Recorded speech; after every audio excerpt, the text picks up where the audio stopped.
Capoeira is everything that the mouth eats. Capoeira is it's a dialogue between the two players. It's a metaphor for life, the world. It's yeah, all of that, and it's hard to define. It's distinct. It's unique. It's universal. It's yeah, it's all of that and more, and none of the above, of course.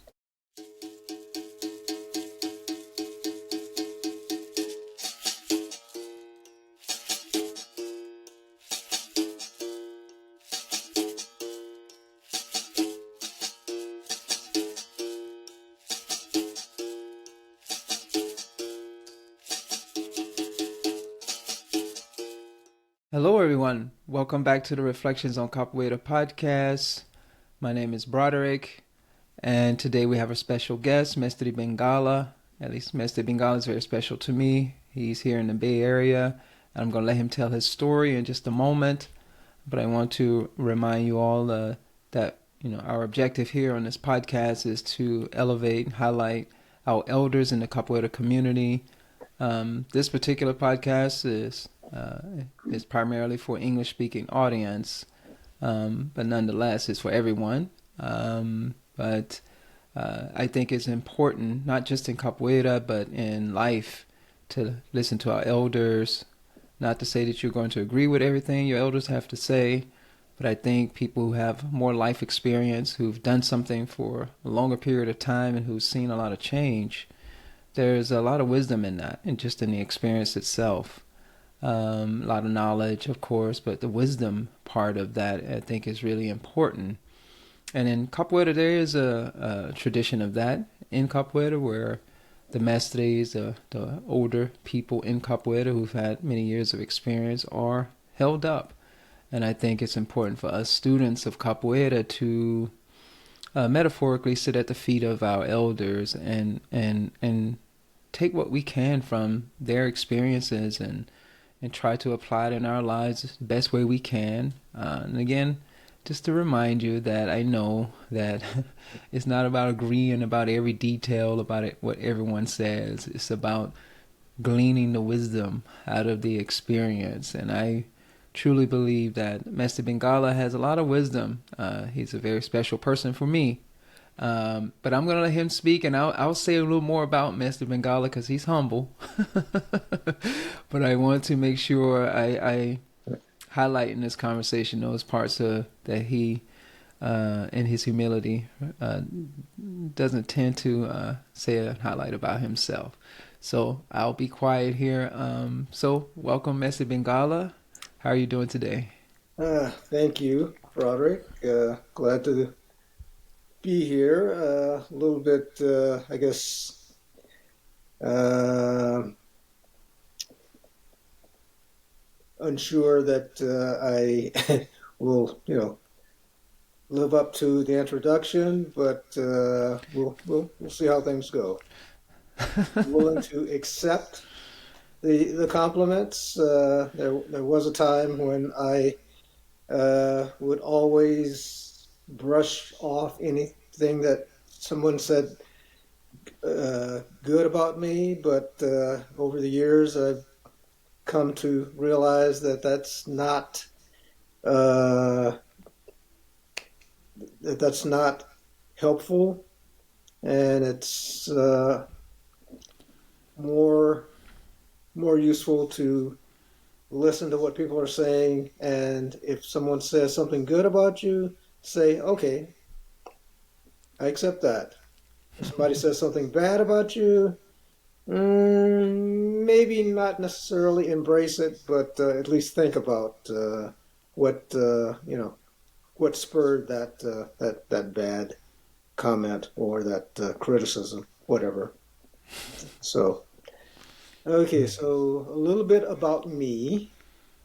I I'm in addition to I'm an elder, I guess, because I'm a baby boomer, born after the big one, World War II. I was born in Georgia, pretty much on a farm in an area, I guess, maybe southeast of Atlanta. And my grandparents were sharecroppers. So, first couple of years of my life was spent in that rural situation.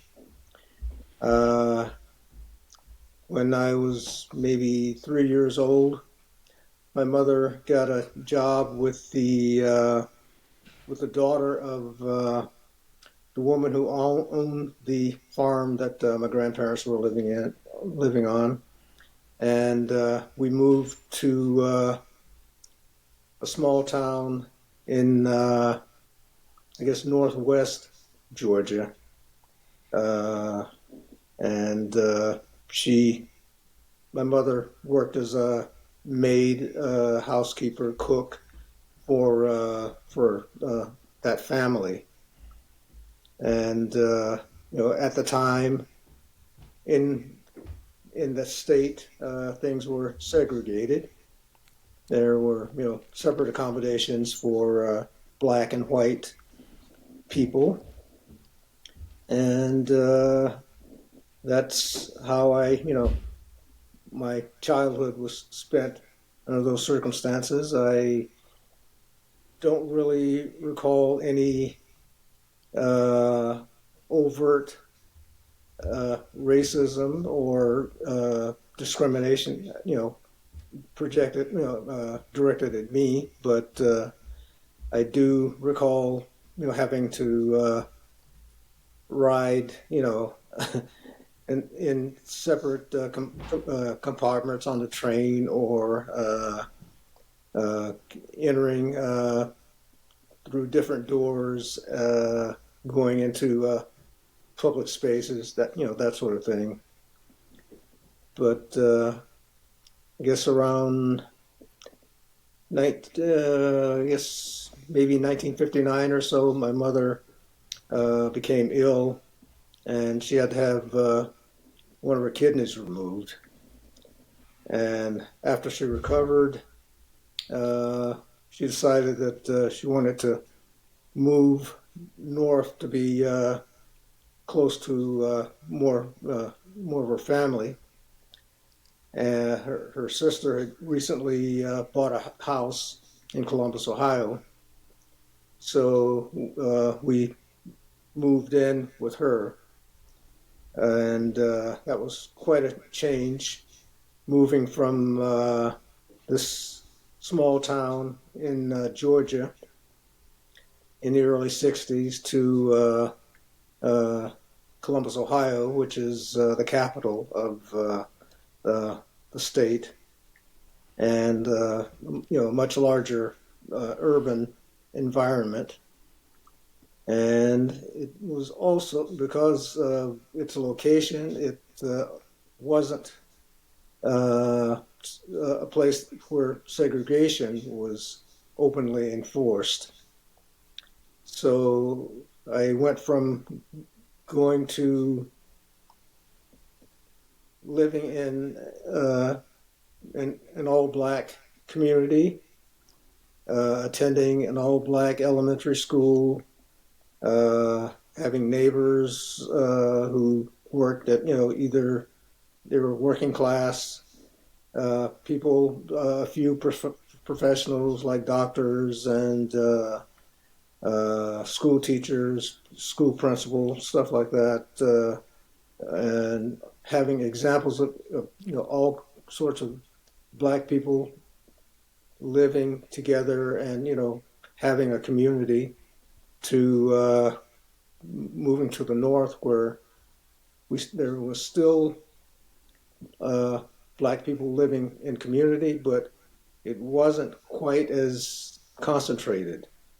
Uh, things were more diverse in terms of people not living quite as close together, shall we say. And I uh, when I was enrolled in a school there in Columbus, and this was like the early stages of school integration. So I was bused to a predominantly white school, and I attended that school until I graduated. All of my teachers were white, and I was a fairly good student. I was more interested in academics, reading, writing, art, especially, and I did fairly well in school. Wasn't really very athletically inclined. I participated in maybe uh, one or two sports, but on a very low level. Nothing nothing that would indicate that I had any real athletic talent. So I didn't really pursue it. Uh, I was encouraged but the school counselors encouraged me to apply to colleges, and that wasn't something that I had originally intended. I wanted to get into commercial art, but since I was being encouraged to go to college, I started applying and actually got accepted to Ohio University. It was a smaller school. It's not Ohio State, which is in Columbus, but Ohio University, which is in Athens, Ohio, a smaller town. And I went there, majored in art, and after 4 years there, I graduated, came back to Columbus, got a job working with the health department. This was during a period of time when the federal government was sponsoring anti-poverty programs, and one of the programs that they were sponsoring was called Model Cities, and I became a part of that. Uh, it was partially the health department was involved in trying to cut down on the incidence of rat infestation in poor neighborhoods in Columbus. So a group of us were hired to try to facilitate that, and it was one of my reasons for getting involved with that was that my thinking was that if I was going to become an artist, I was probably going to be spending a lot of time doing things that may have made people see things differently or experience things differently through my art, but it wouldn't necessarily make, uh, let's say, a physical difference in their lives. I wouldn't maybe improve their lives any by selling my art to people who could afford to buy my art. But if I worked with this anti-poverty program, I could actually maybe make a difference in a substantial difference in people's lives. So I did that for about 5 years or so, and eventually decided I wanted to go back to school and uh, concentrate more on my art again. Uh, but didn't want to do that in Ohio. I had come to California on vacation and I really liked what I saw. So I said, maybe if I went to school in California, I could live here for a while and enjoy, the beautiful weather, uh, the, uh, every all the California dream stuff that I thought I was missing living in Ohio. So I came out here, went to school for a couple of years, and then moved to Oakland afterwards. Got a job in commercial printing, and eventually discovered capoeira, and that kind of changed my life because it definitely changed the changed the trajectory of my life. I uh, pretty much abandoned art after a few years of doing capoeira. At least the I still like to do photography, but it's more of a hobby, not a tool to be used to produce art. So yeah, I think that's a good summary of my my civilian life. And then in what was it? Yeah, maybe the early '80s. Well, let's back up a little bit. So I think my first exposure to capoeira, or at least the first time I saw it or heard of it, was probably like many people of the time in the time was on the television show Kung Fu. I'm sure that other people have met, like Sifu Owens and Mestre have said that they also saw that episode of Kung Fu, and it's one of those things where you see it, you file it away, but you don't really expect to encounter it in real life because it's a television show, it's fiction. It's like you don't really expect to walk down the street and meet you know a kung fu master or something like that, even though Bruce Lee was probably living in Oakland about that time. But I had no idea or no expectation of meeting him or anything like that. So yeah, so I didn't really attach any meaning to that experience of capoeira.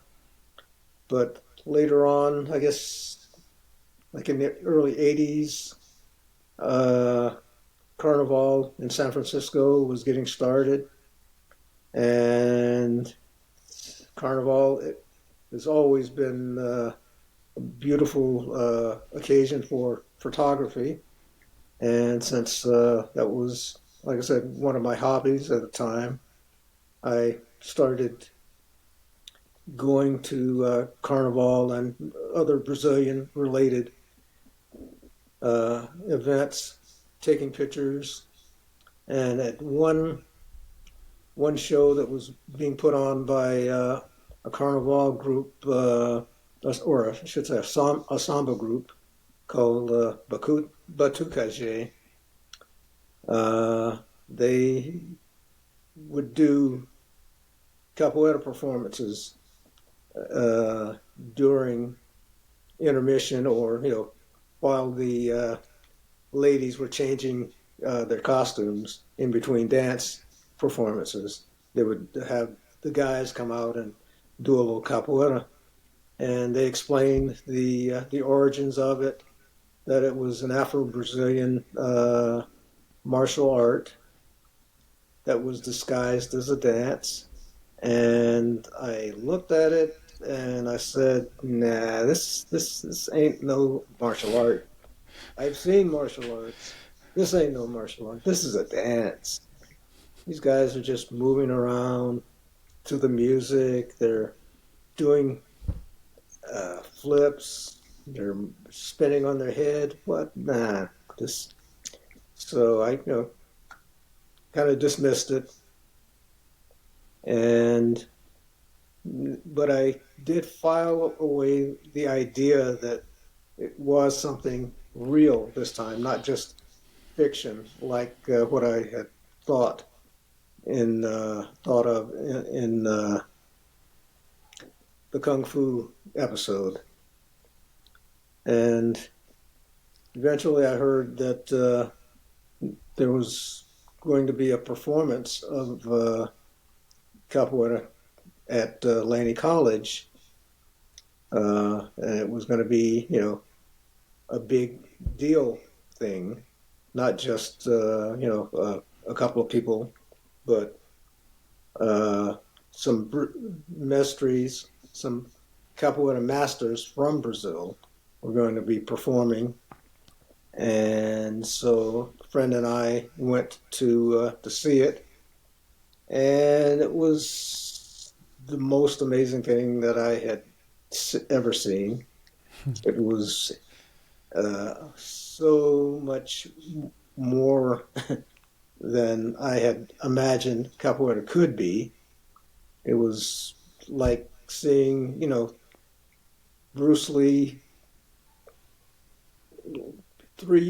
let's say three Brazilian Bruce Lees almost kicking each other, uh, just barely missing, and sometimes not even missing each other when they were kicking each other, and doing flips, uh, doing the whole floreo routine. And I said, "Man, this is great. I really would love to be able to do this, but I was maybe 35, 36 years old, and I said, nah, this I'm too old for this stuff. I could never do that." And maybe a year after that performance, I was at a place called the Caribbean Dance Center uh, on Webster Street in Oakland. I was taking some pictures for an African drumming troupe that needed some publicity photos. And after we finished up the photographer session, I was packing up and getting ready to leave. And one of the guys who I had seen doing capoeira at Laney College walked in, and I discovered that that was Mestre Marcelo, and he had decided to stay rather than going back to Brazil after doing that performance. So I thought about it for a little bit and decided, well, if he's going to be here teaching for a while, maybe I'll give it a shot. See, what's the worst that could happen? I could get hurt, and once I got hurt, yeah, I'd stop trying it out, go on, do something else, go back to my art, whatever. So I tried it, and I liked it, and I kept going back over and over and over again, and before I knew it, I was like 20 years, 30 years into training capoeira, and yeah, still going. 40 years? Wow. Yeah, still going. So that's kind of a summary, and I could probably get into more detail, but that's an overview of my trajectory. Beautiful. Beautiful. I love it. I love how. So I think it's really important to give some background information, about your life, your experiences, because I think, we who practice capoeira, it's good to know a person's history. You can learn a little bit about what attracted them to capoeira, how they got there, and then we can learn something from that. For me, I grew up in the South, from South Carolina, and you're like, maybe I guess 25 years, 26, 7 years ahead of me. But Yeah, it's really interesting to hear that and hear your story, the things that you experienced, and your trajectory, and how you went to Ohio and then came over here to California and found capoeira, or it found you. Yeah. And here we go. 40 years later, you are still within the world of capoeira.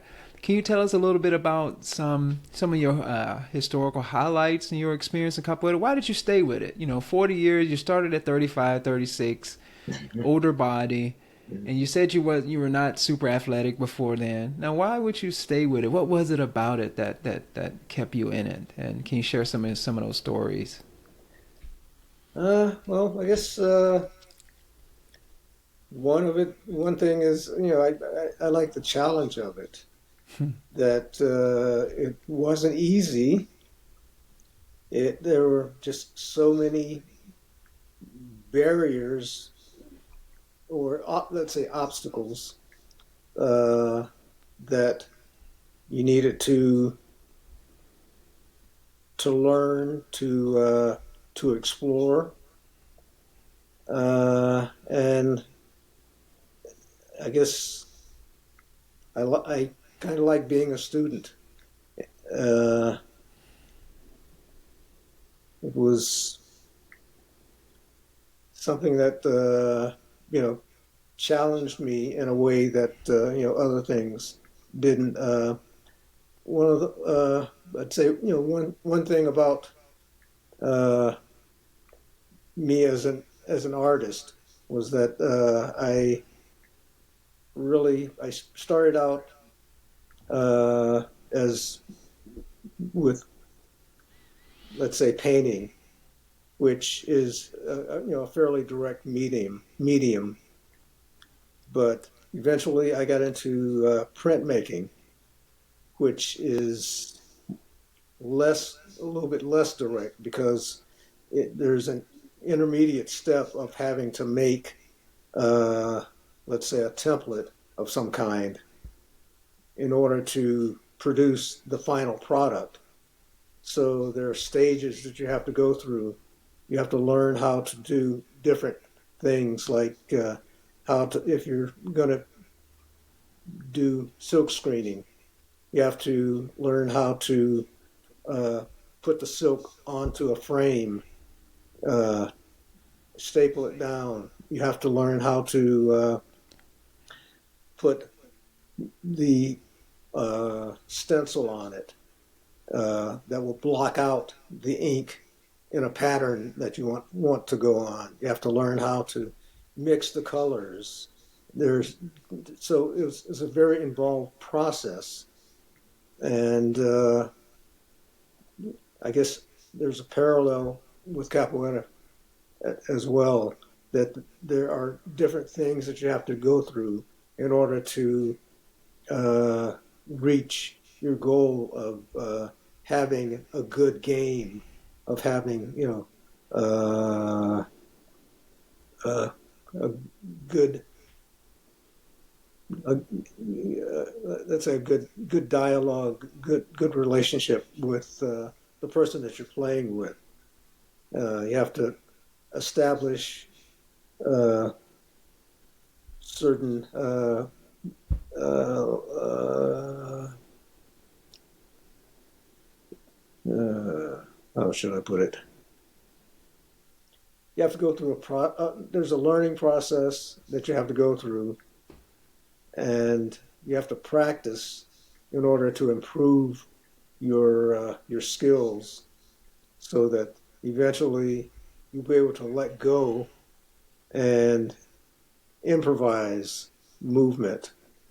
So I guess that's one of the challenges is that you have to keep uh, learning new things in order to get better at uh, what you eventually want to do, which is to play and have a good game or a great game if possible. And it was always, uh, just meeting, different mestres and having different experiences with them. I guess one of the earlier experiences was the first uh, encounter that Mestre Accordion and Mestre Marcello collaborated on with in the early '90s. They It was like a week long capoeira encounter, and we trained pretty much 8 hours a day for a week. And at the end of that, it was glorious, but I could hardly walk at the end of that week. And just meeting so many different, there were a bunch of mestres who came to give workshops, and just every one of them was so talented and uh, just uh, if only I could do just a little bit of what they were able to do, that sort of thing. And it was just there was always, as I said, something new, some new challenge, something new to pursue. Can you name some of your role models or inspirations in capoeira? Can you share some of those people that you mentioned those folks that you saw? Yeah. Can you share any names throughout your history, not just then, at any point that these folks that had an inspiration? And can you give any specifics if you can remember something you were like, okay, that right there is insane. That's amazing. Yeah. I want that. Or I may not ever be able to do that, but I want to be around a community of people who are doing that kind of stuff. Yeah. Yeah, I guess yeah, we'll have to start with Mr. Marcello because he's the one who really introduced me to capoeira, and my foundation in capoeira is from him. His style of movement, his idea of expression uh, in the game, that it's something that is about being open to movement and different types of movement, not necessarily going direct at something, but going around, having a really fluid uh, movement style, let's say. Uh, Also, somebody, Mr. Levon, he's someone that always admired him as a person as well uh, as a capoeira mestre. He's always been someone who uh, he's good at sharing what he knows, what he can do, and he is always accessible. He's a mestre, but he's not someone who keeps himself separate from everybody else, from students. Uh, Mr. Brasilia, uh, also a gentleman and a scholar. Love his music, love his dancing, his uh, uh, pandero, uh, juggling, uh, his attitude as well. He has that calm about Mm-hmm. him, that centered uh, feeling, but at the same time, you know that he's deadly. I saw him playing a number of times. There's one photo that well, there are a couple of photos I have of him where his hostera is just right there, just right in place, and you could tell that he could take the person that has that hostera on down, but he doesn't do it. He just places it and says, and I know that I got you, and that's enough. Mm-hmm. So that's beautiful. And there are other people like uh, let's Mr. Cobra Mansa, who I've always admired his style. He was pretty wild in terms of the movements when he was younger. He's gotten a little bit maybe slowed down a little bit, but he's still deadly. He may be a mild cobra, but he's still a cobra. And it's people who really take the art seriously and take it to heart. And one of the great things about Mestre Marcelo was that he always wanted us to be exposed to different capoeira teachers, not just uh, people from his own lineage, but anybody who was really good at the art. He would try to allow us to be exposed uh, to train to the opportunities to train with them. So that's something that I still try to myself try to go to as many uh, different schools and uh, events as I can, because I figure I can always learn something from from somebody. Uh, That's one thing I admire about you so much, and I was speaking earlier, and you just mentioned it. I'm gonna go ahead and say it now. Is that you've been in capoeira 40 years. You're a capoeira master. Your age. Do you mind sharing? Was 75, 76? How old are you? yeah, yeah, six. 76. And Messi just said that he likes to learn. He mentioned earlier that he just likes to learn, likes to challenge.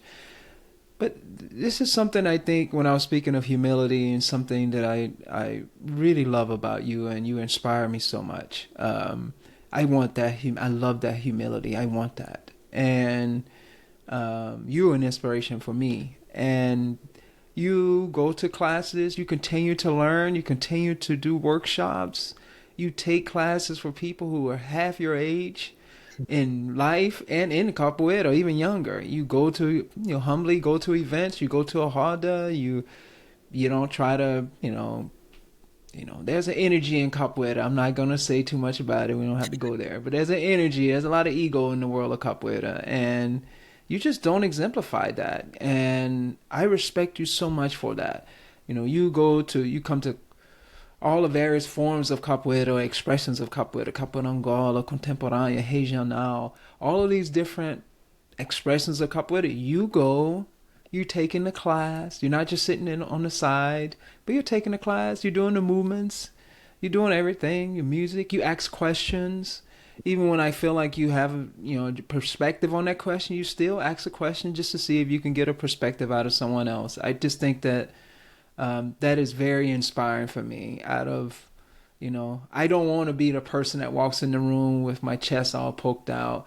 No, no, no. I want to be more like Mestre Bengala, who walks in the room and try to learn as much as I possibly can. And I really do love and appreciate you for that. And I think we need that in Capoeira. We need your energy, your perspective, your willingness to continue to learn and to show up, no matter even if people literally half your age are teaching workshops, or even people with 15 years of couple experience versus your 40, you are still humbly open to learning and seeing what they have to say and share about the art. And so I just wanted to highlight that for everyone, as you say that. But I want people to really truly hear what it is that you're saying, because you literally do, you do as you're saying right now, uh, being a forever student of capoeira, open into learning. So I wanted to make sure I say that right now.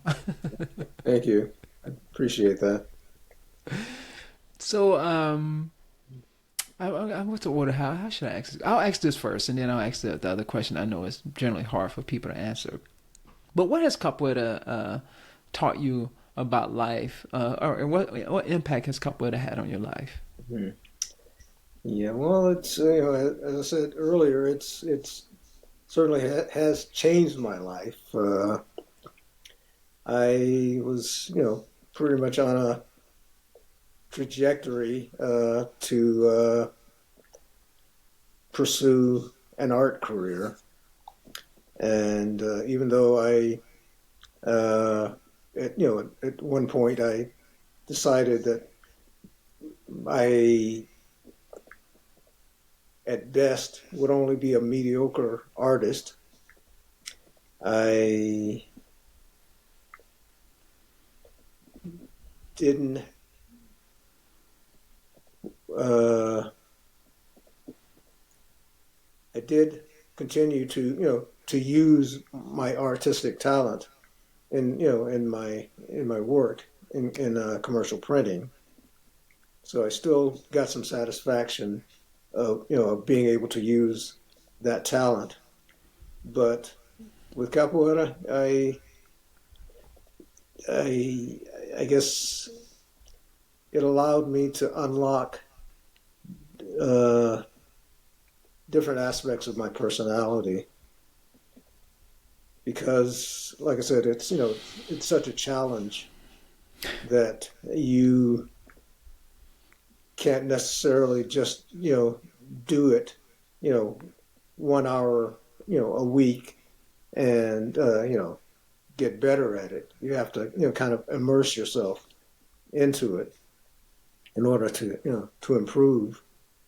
And because it's because of the variety involved and learning the physical uh, stuff, getting stronger, getting in theory more flexible. I'm not sure if I've gotten any more flexible. If anything, I'm probably stiffer these days than I was when I started. But yeah, I think going from being Donald, who has this one personality, to becoming Bengala, who has maybe a different personality. Donald probably wouldn't sing in public, but Bengala has learned, a few songs, and every now and then he'll actually sing in public. Uh, so it's it has allowed me to open up things that are a part of me which I wouldn't necessarily have explored without uh, without capoeira. I might have done social dance uh, as Donald, but I wouldn't necessarily have done performance dancing like ukulele or samba or some of the other Afro Brazilian dances that I've kind of trained, learned, performed, that sort of thing. So yeah, it's something that uh, has allowed my, let's say, hopefully, maybe I'm more fully realized uh, uh, because of capoeira. Because maybe Donald had a self image of a shy person who doesn't talk much, reads a lot, uh, doesn't really exercise that much. But Bengala, on the other hand, while he's not really a wild and crazy party guy, he is maybe more adventurous and willing to, travel and explore and learn. So, yeah. Hmm. Love that. Well, yeah, capoeira takes us out of our comfort zone, right? Yes. It will transmute you. Yeah, this thing that we call capoeira, how it changes all of us in all these various different ways, and how the theater of capoeira, how it really forces us to look at ourselves in a different way as we play with this danger in the Honda. Um, so, what is capoeira then? What is it? What is this thing that does this stuff to us? I know, right? Yes. The classic question. What is capoeira? Well, I guess well,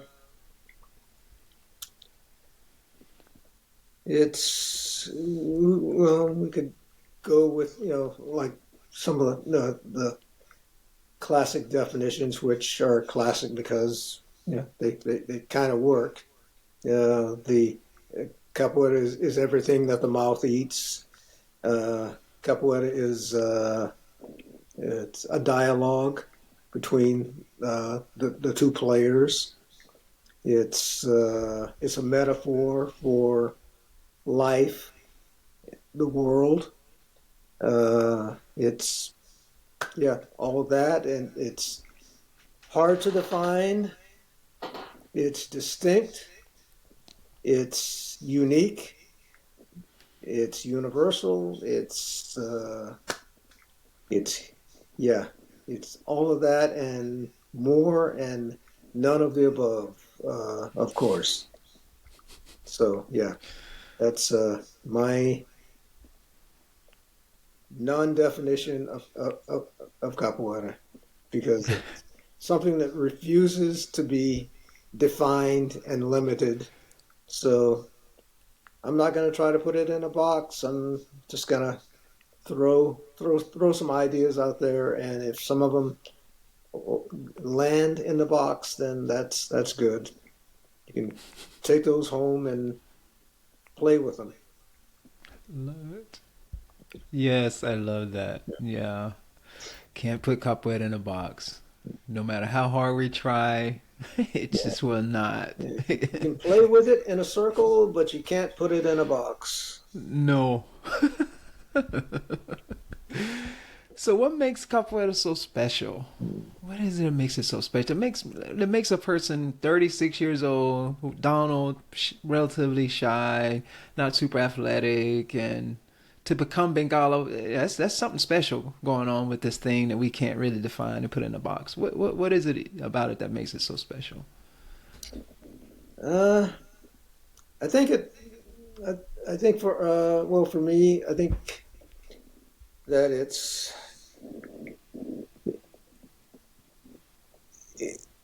it's open to you. It can accommodate you, no matter who you are or what you think you are. If you think that you can't do something, then you're right. You're not going to do it. If you think you can do something, then it's possible that you will be able to do it. But you have to make the effort, and capoeira allows you to make the effort.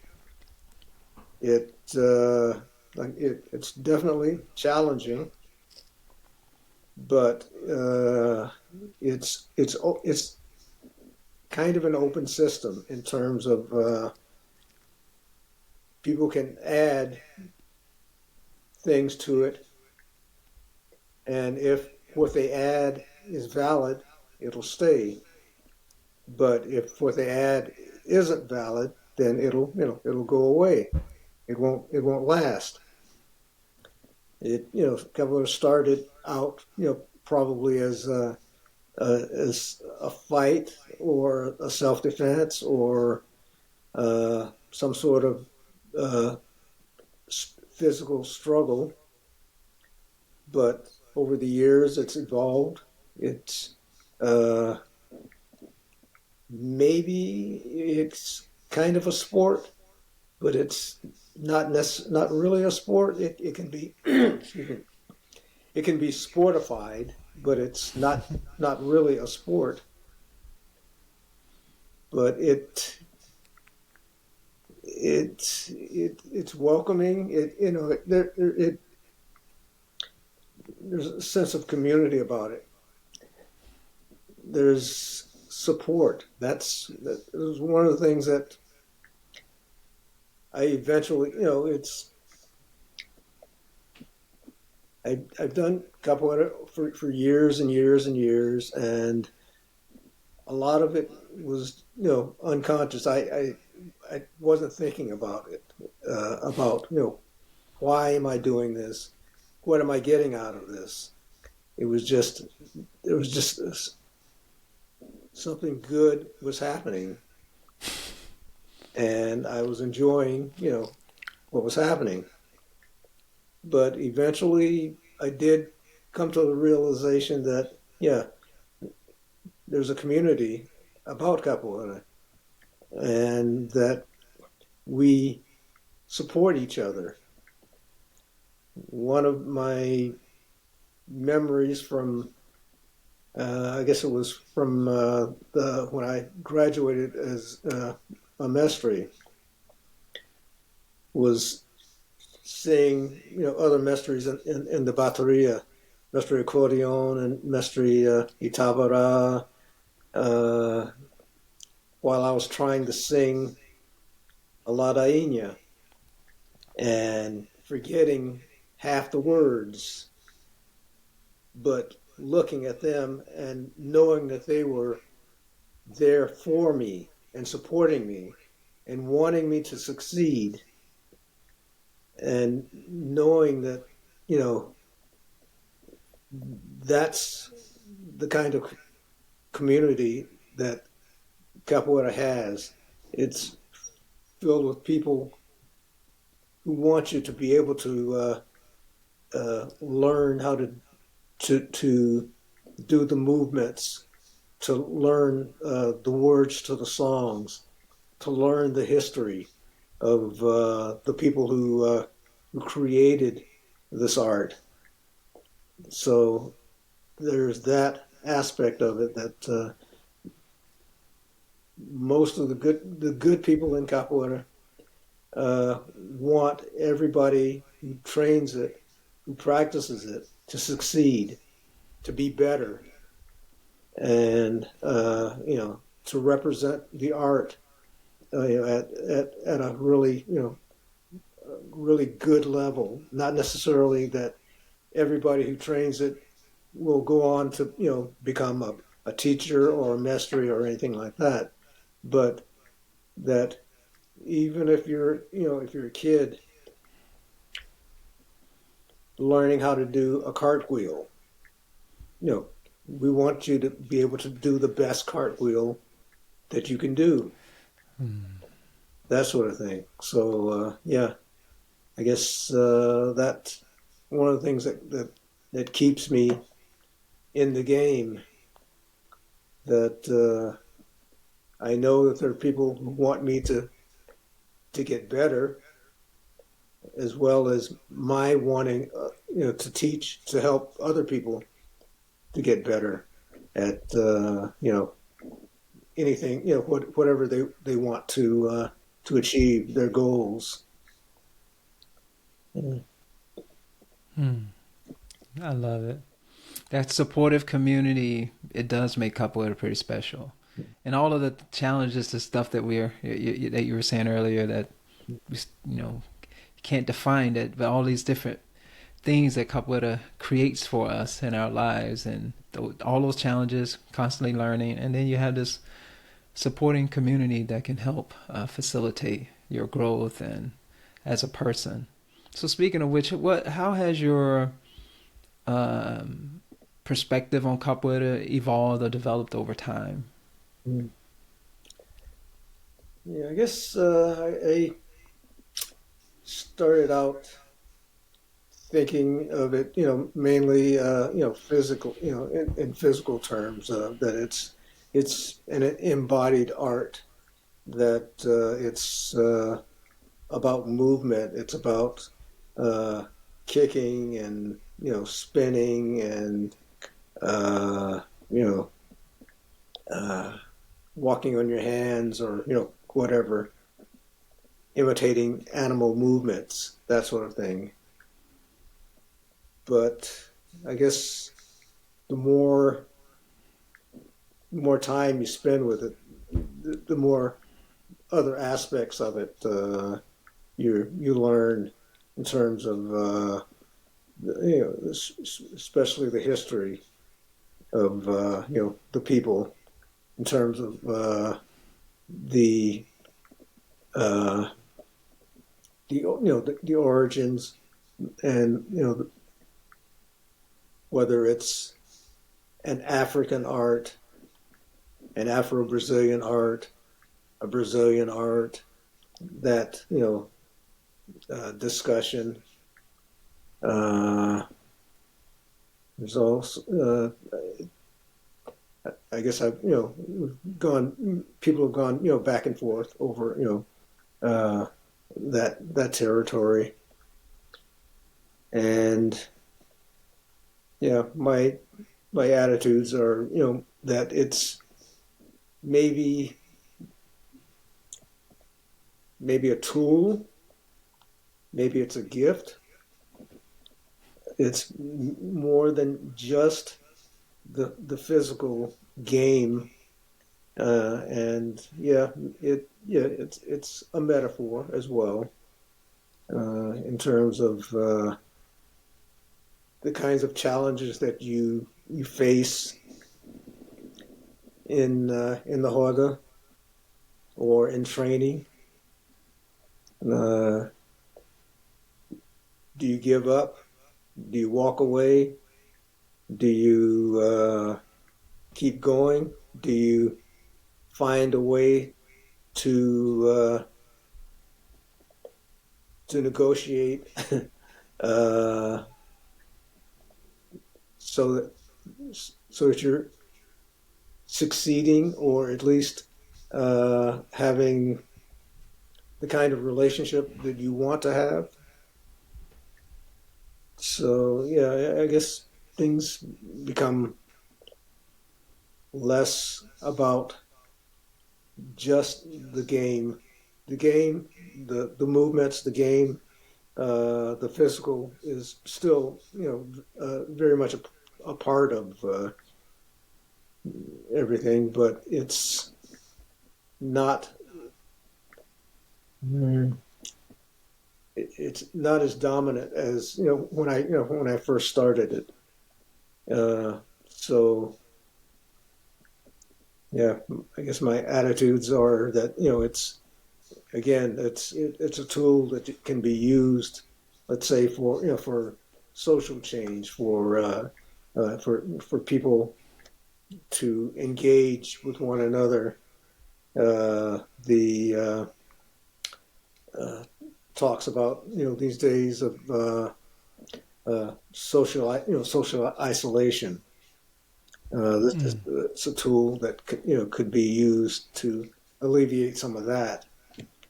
Uh, and I've seen uh, young kids who were through capoeira, uh, went from being like won't say the outcast, but the the ones who weren't necessarily the most popular kids become leaders, because of their involvement with capoeira, learning, you know, self assurance and leadership skills uh, because of that, as opposed to being great soccer players or being great basketball players or something like that. Uh, so it's something that can help in so many different different aspects of people's lives. Mm. Beautiful, Mestre. Yeah, I was going to ask that about how capoeira can contribute to betterment, human betterment, and I love that you mentioned that it's a tool. It can be viewed as a tool, a metaphor. It can be viewed in all these different ways, and that is something that struck me. When I first went to Brazil, it's been a long time ago, and I knew of someone where capoeira really helped them get off the streets. Mm-hmm. Just powerful art form like that, and it's so much more than just kicking and dodging. When we first start, yeah, it's kicking and dodging. Some people have been in capoeira a long time and they still focus on kicking and dodging. That's fine. Um, but it's so much richer and deeper, and so much more potential and possibility for transforming lives. To reduce capoeira to simply kicking and dodging, I don't know what to say about that. This is not anything I want to do, but people have a right to do that, and that's fine. It's just not what I'm interested in personally, and for me, people, my elders in capoeira, like such as yourself, reminded me that it's much more than kicking and dodging. So continue down this path of trying to get a deeper understanding of capoeira and what it is and how it can transform lives. And it's really nice to hear that from someone who's spent not 40 years in capoeira, but you're an elder. 76 years of living in this world. That's something for, I think, important for us to at least hear, even if we don't. Some of us may not like to hear that, but I think it's important for us to hear that. So I know this question here is kind of challenging. You've kind of already said it, but when I throw this question out, some people are like, I don't know about that. What is your philosophy of capoeira? What is your philosophy? Is like your basically it's essentially your view or your perspective or yeah your angle take on capoeira. You've kind of mentioned a lot of it already, but would you like to add anything to your philosophy of capoeira? Oh boy. Well, let's say I'll go back to the capoeira as a dialogue. Uh, so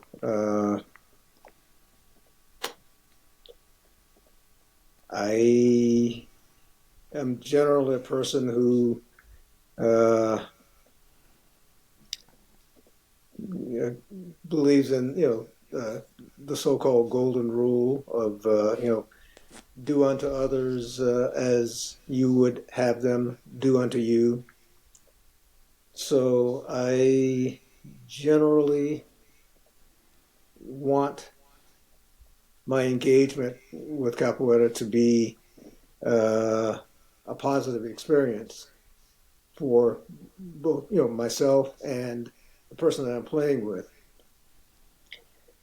In my best moments, I'm trying to help the person that I'm playing with play a really good game,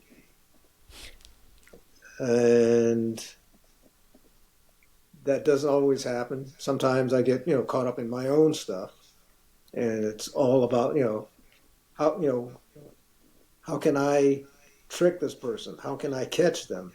How can I maybe take them down in that sweet hostera, that once in every 5 year hostera that I get. Yeah, gotcha. But yeah, mostly it's that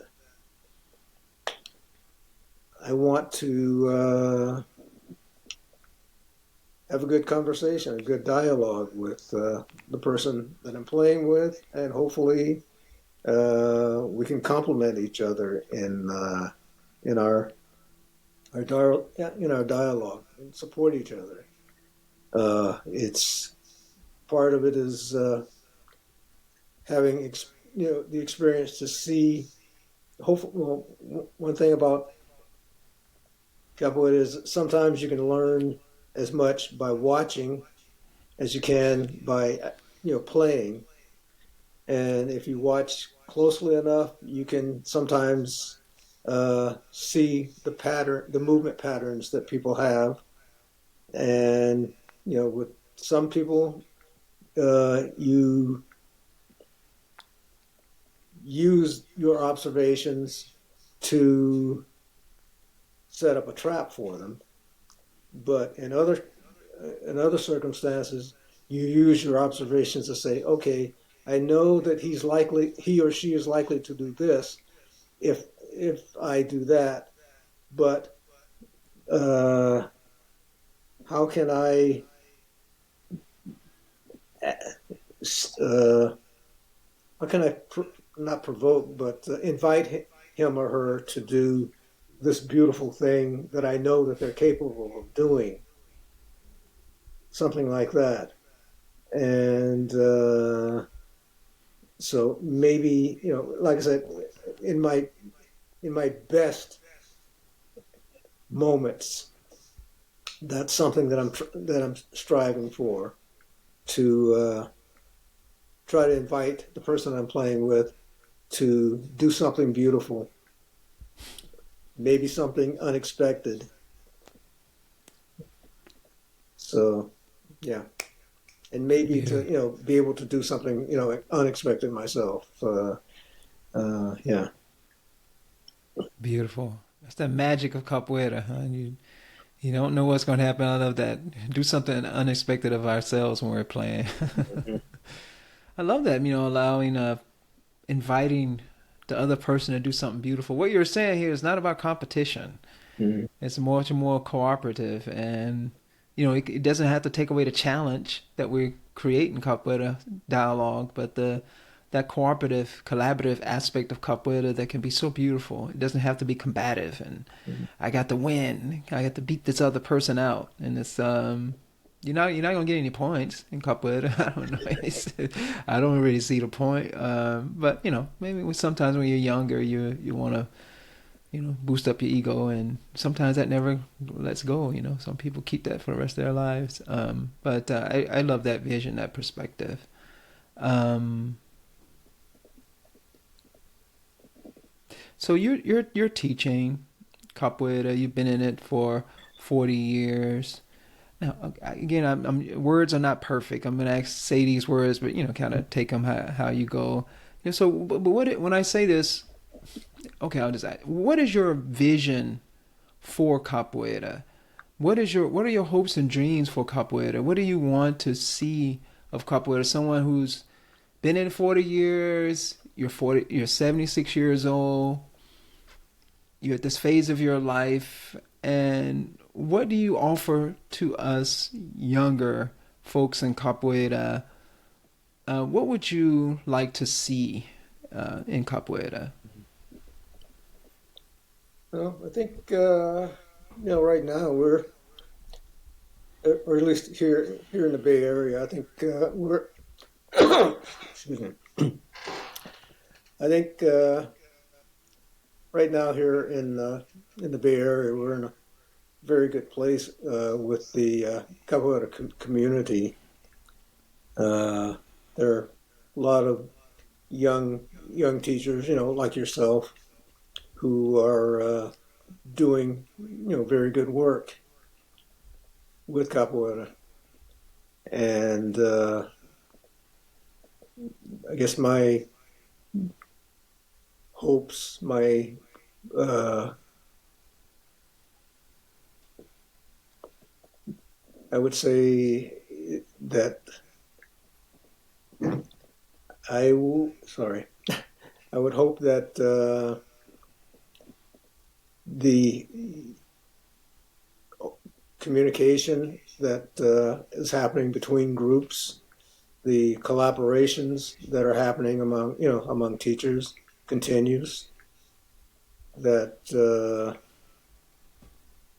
people are people view the capoeira in the area as a community effort, not just something that individual schools and individual teachers are competing with each other on, but are actively working together on that. It's something that Mestre Tabara, made a huge contribution to in terms of uh, uniting and uh, going from different let's say factions in the capoeira community to try to bring unity across across the teachers and and schools. And I have a lot of good feelings about the younger capoeira teachers. Like I said, because many of them seem, from what I've seen and heard, they are have decided that we don't have to follow do all of the things that they used to do in the old days in terms of these uh, political battles, these hierarchical uh, uh, structures in terms of leadership in in capoeira schools. We're seeing more collectives where there are more people making decisions about uh, how things are run. Especially pleased with the female-led capoeira groups. There's always going to be uh, differences depending on who uh, is in leadership position, what they're going to emphasize in terms of how they treat each other, how they treat their students, what they uh, what they want to accomplish. And yeah, I'm really very pleased with how things are going here in the Bay Area. I haven't spent because of the pandemic, I haven't been able to to travel as much as widely as I had beforehand in terms of visiting schools outside of the Bay Area that much. But I'm hopeful that within the next uh, year or two that I'll start being able to get out more, being able to travel even international again to see how things are going with other other groups. But like I said, I think what we have going here in the Bay Area is really very encouraging, and I'd like to see more of that happening in in other places as well. Mm.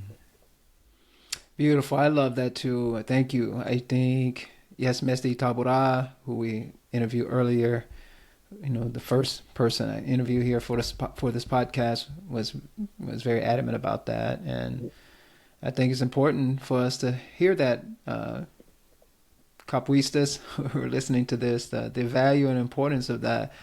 And there's still work. There's still more room for improvement. There are always going to be people that's going to stay in their fundamentalist dogmas.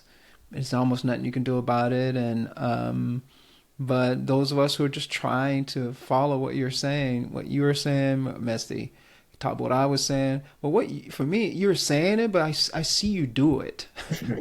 it's fascinating. I love it. You know, when you said that we learn not just from taking classes, we learn how people show up in spaces, and you're an embodiment of that. You know, I've been in the Bay Area since what is it, 13 years now, and I've seen over the years the change in the Bay Area. The definitely a lot much more collaborative, much more cooperative, much more interaction and engagement, and in that process, capoeira has gotten more beautiful. I think in the expression of capoeira in the Bay has gotten much more beautiful as a result of that. Not just in how the game is played, but just in people's interactions and attitudes towards each other. Not everybody. There are still, again, there are always going to be people who want to stay on the outskirts and have their opinions that's counter to what you just said.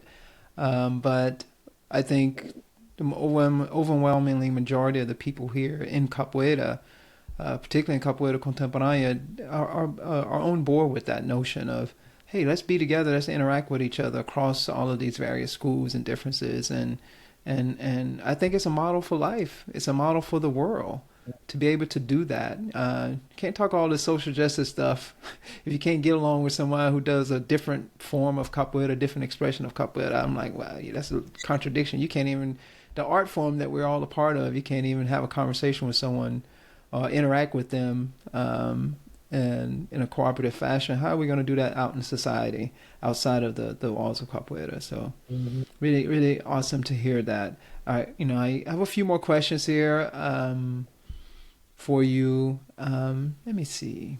I think we covered most of the territory that I wanted to cover. And you kind of just mentioned this in the question I just asked. But could you elaborate on this? And now I'm not, when I ask you this question, I'm assuming you have many more years to live, much more time in capoeira. But I still want to ask this question because I think 40 years in capoeira experience, I think this is a question that's warranted, and I think it's important. So, what legacy would you like to leave with capoeira? What is your message for us future generations? Uh,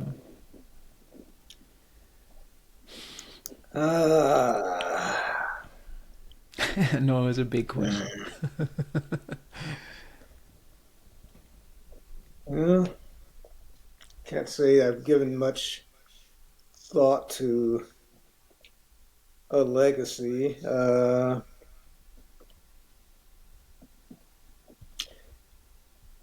Just say that if you care for something, if you love something, then nurture it.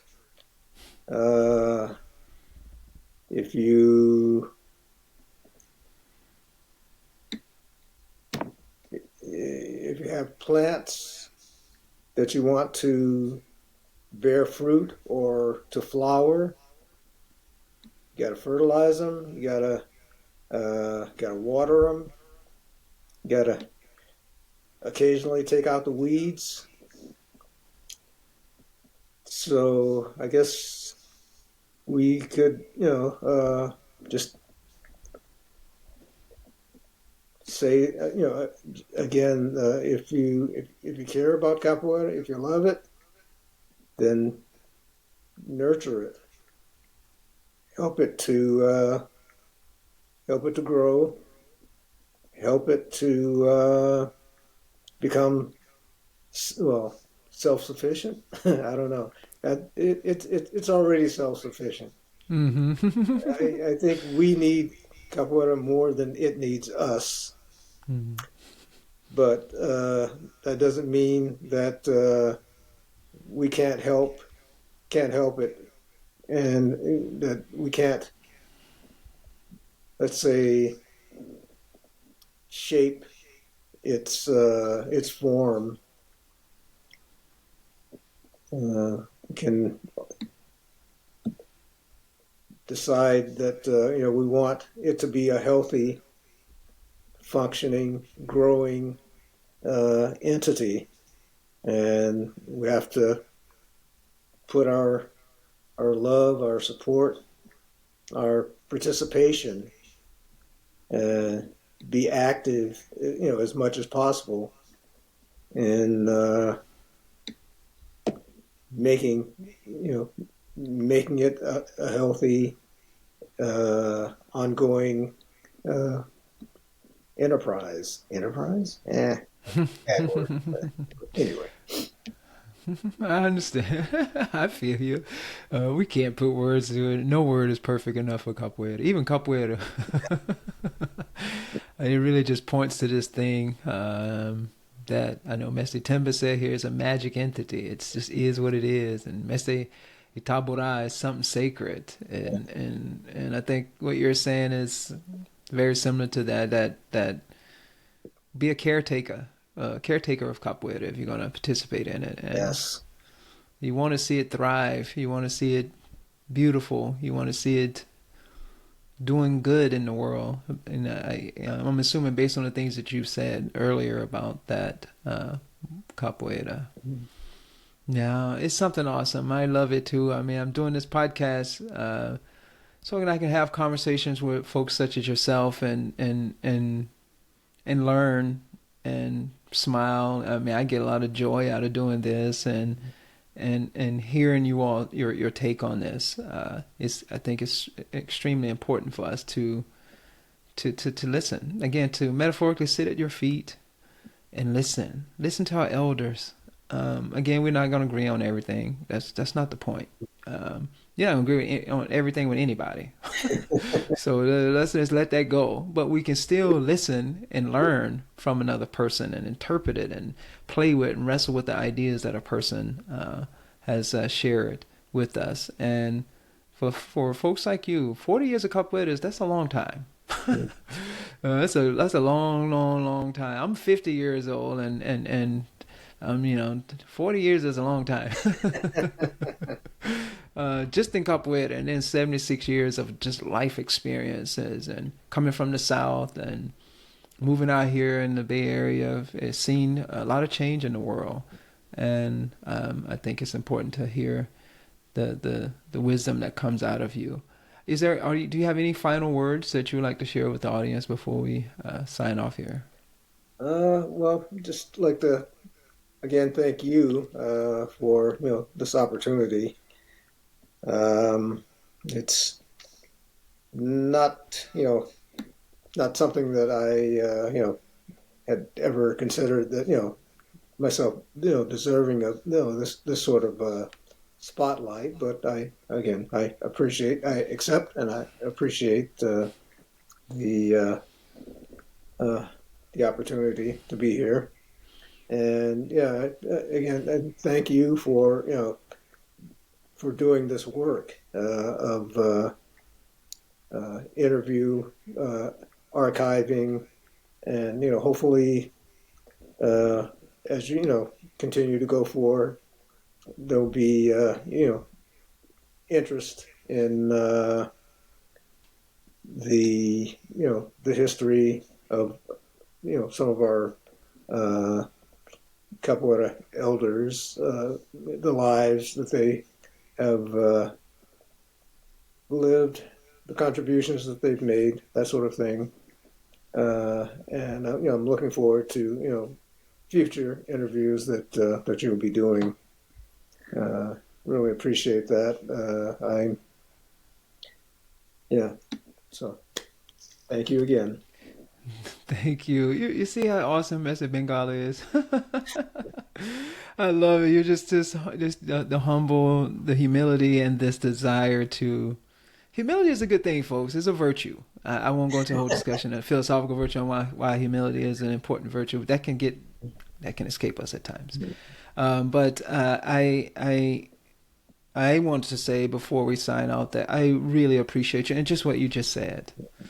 You're listening to these podcasts, you're still learning, you're interested, you're open to different ideas and gathering knowledge and translating that into wisdom. And you are an inspiration to me. You're an inspiration to a lot of us. Mm-hmm.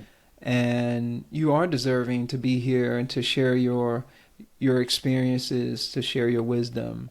I am an African American man from the Southeast, and you are as well. And to know that you're doing this, you've done this, it's so inspiring for me personally.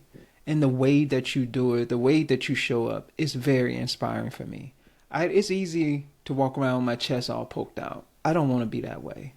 And to see someone like you in the world of capoeira, it just, it lights me up. And I say this, and you hear me say this, and I mean this, and I want us to tell the world this, that I aspire to be that way. I want that, and I think it's important for us in capoeira to have people who are continuously learning, continuously willing to grow and share the knowledge, the wisdom, but continuously, never stopping the learning growth process. And that's a tremendous amount of value that you bring.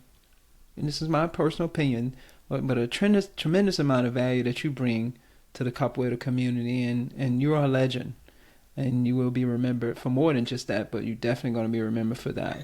And I really appreciate and love you, Mestre Bengala. Oh, thank you.